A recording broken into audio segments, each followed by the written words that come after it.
여러분 안녕하십니까. 최근 물가와 공공요금이 잇따라 오르면서 취약계층의 생활비 부담이 커지고 있는데요. 식품과 생활용품을 기부받아 이웃에게 전해주는 푸드뱅크 사업이 어려운 분들에게 큰 힘이 되고 있습니다. 그런데 코로나와 경기 침체 등의 영향으로 기부 행령이 줄어들고 있어서 적극적인 도움의 손길이 필요합니다. 이규설 기자입니다. 포항 북구의 한 대형 베이커리 카페, 먹음직스러워 보이는 고급빵을 쟁반 가득 담아 푸드뱅크 가방에 넣습니다. 당일 팔고 남은 신선한 빵입니다. 이 업체가 지난해 푸드뱅크에 기부한 음식은 6,500만 원어치가 넘습니다. 저희는 당일 판매를 원칙으로 하기 때문에 당일 판매하지 못한 베이커리들을 모아 푸드뱅크에 기부하고 있습니다.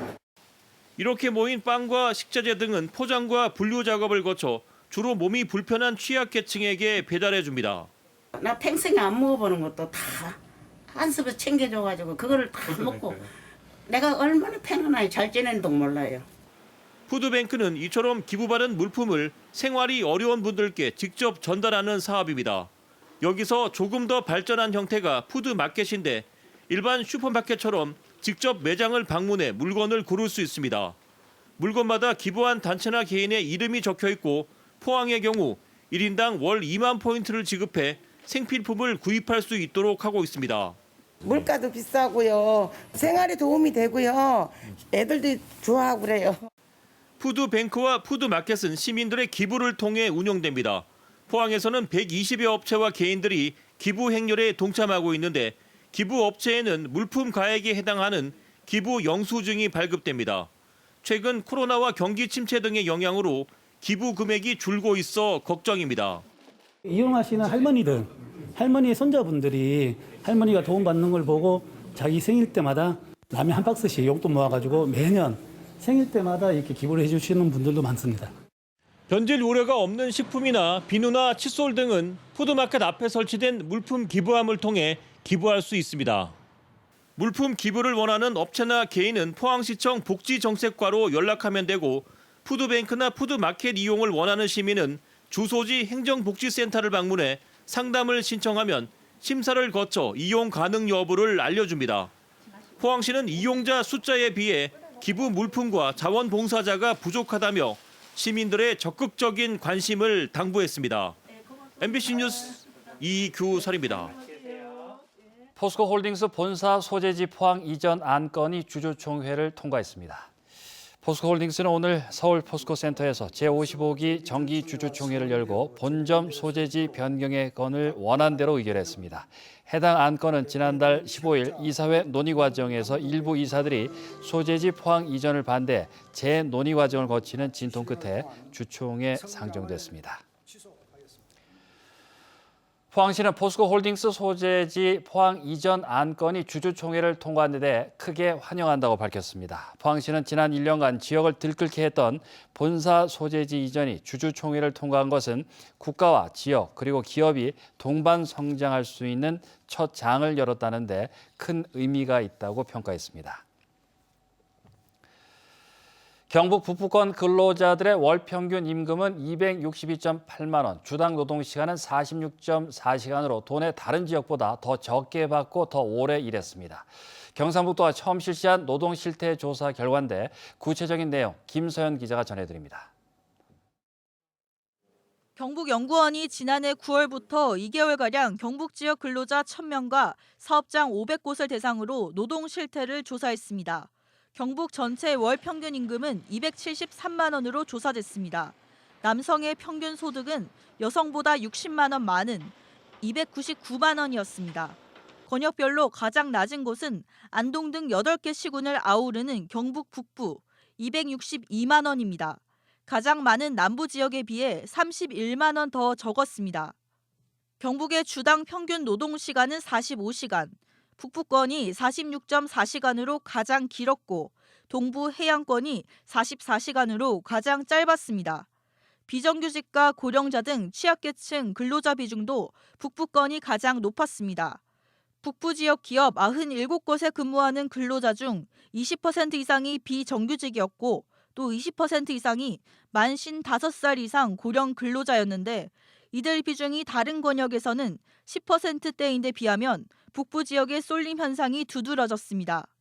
농업이나 SOC 분야 소규모 사업체가 다수인 북부권의 산업 구조가 엿보이는 결과라는 설명입니다. 구미라든지 포항 같은 경우는 제조업 기반의 어떤 산업단지 뭐 이런 것이 있지만은 여기는 좀 그렇지 않기 때문에 특히 이제 취약계층 분포가 좀 높게 나타나고 있어서 권역별 어떤 발전 계획이라든지 정책 제안을 좀 하면 어떨까. 경북 근로자의 전반적인 직장 생활 만족도는 5점 중 3.3점. 보통 수준이었지만 임금 수준과 복지 제도에 대한 만족도는 낮았습니다. 직장에서 생리휴가나 출산, 육아휴직을 실제로 사용할 수 있다는 응답은 퇴직금이나 병가보다 훨씬 낮은 10에서 20%대에 그쳤습니다. 임신, 출산, 육아휴직 이후 원래 일자리로 복귀했다는 응답이 22% 정도였지만 반대로 70%가 직장에 관련 제도가 없거나 제도를 이용한 여직원이 없다고 응답했습니다. 이러한 노동자의 처우나 권리를 보장하기 위해 최근 서울시를 시작으로 대다수 광역자치단체가 노동기본조례를 제정하고 있는데 경상북도도 이번 첫 실태조사를 바탕으로 조례를 준비하겠다는 계획입니다. 이러한 자료들을 가지고 최종적으로 정말 실효성 있게 경상북도 노동정책 기본 계획을 잘 수립해서 안전한 경북을 만들 수 있도록. 노동계는 노동 기본 계획을 수립하는 과정에서 당사자가 참여하는 노동정책협의회를 설치하고 산업 전환에 대응할 수 있는 정책을 보완해달라는 의견을 냈습니다. 뒤늦은 시작이지만 노동자의 안전망 역할을 하는 조례가 만들어질 수 있을지 기대됩니다. MBC 뉴스 김서연입니다. 경상북도는 올해 산불을 낸 19명을 붙잡아 4명은 검찰에 송치하고 나머지 15명도 조사가 끝나면 검찰에 송치할 방침이라고 밝혔습니다. 또 산불로 번지지는 않았지만 불법 소각 행위를 한 53명을 적발해 과태료 1,300만 원을 부과했습니다. 경북도는 5월 15일까지 산림 인접 지역에서 소각 행위를 금지하는 행정명령을 발령하고 산불 가해자에게는 복구 비용과 진화 비용을 청구하는 등 예외 없이 처벌하기로 했습니다. 해양수산부는 소규모 어가와 어선원을 대상으로 오는 4월 1일부터 2달 동안 직불금 신청을 받을 예정입니다. 소규모 어가 및 어선원 직불제는 어업인의 소득 안정을 위해 일정 규모 미만의 영세한 어가와 공익 기능을 수행하는 내국인 선원에게 각각 120만 원씩 지원하는 제도로 최근 국무회의에서 관련 시행령 개정안이 통과됐습니다.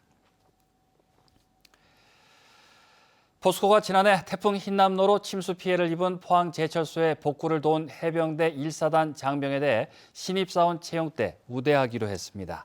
해병대 1사단장이 추천한 인원은 서류 전형과 인적성 검사가 면제돼 곧바로 직무 역량 평가와 2차 면접을 거쳐 통과하면 입사할 수 있습니다. 다만 경영 엔지니어 직군은 토익, 스피킹 등에서 일정 기준을 통과해야 하고 생산 기술 직군은 지원 분야 전공이나 관련 자격증이 있어야 합니다. 경북경찰청은 건설 현장 공사업체에 장비 임대를 강요하고 4억 원가량을 뜯어낸 혐의로 민주노총 산하 건설노조 간부 2명을 구속하고 14명을 입건했습니다. 이들은 지난 2021년 4월부터 1년여 동안 경북의 건설 현장 3곳에서 장비 임대비 명목으로 돈을 받고 다른 업체의 장비가 공사 현장에 들어오지 못하도록 공사를 방해한 혐의를 받고 있습니다. 경북경찰청은 지난해 연말부터 건설 현장 불법 행위 21건을 적발하고 관련자 90명을 입건했다고 밝혔습니다. 경상북도는 지역 최고의 장인과 국가 품질 명장이 함께하는 경북 우수 숙련기술 전수지원 사업에 참여할 직업계 고등학교를 오는 31일까지 모집합니다. 이번 사업은 직업계고에 개설된 학과와 유사한 직종의 지역 최고 장인과 국가 품질 명장 55명으로 기술 지원단을 구성하고 학교를 직접 방문해 현장 기술 지도 등을 담당하는 방식으로 오는 11월 말까지 진행됩니다. 국내 기술 기준을 위반하고 일부 설비가 시공돼 논란을 빚은 울진 한울원전 3호기에 대해서 원자력안전위원회가 재가동을 허용했습니다. 원안위는 한울 3호기에 대한 정기 검사 결과 증기 발생기 내부에서 발견된 이물질 25개를 제거했고 기술 기준을 위반한 부착식 앵커 볼트도 다음 계획 예방 정비 기간까지 기술 기준에 맞춰 다시 시공하도록 조치했다고 밝혔습니다.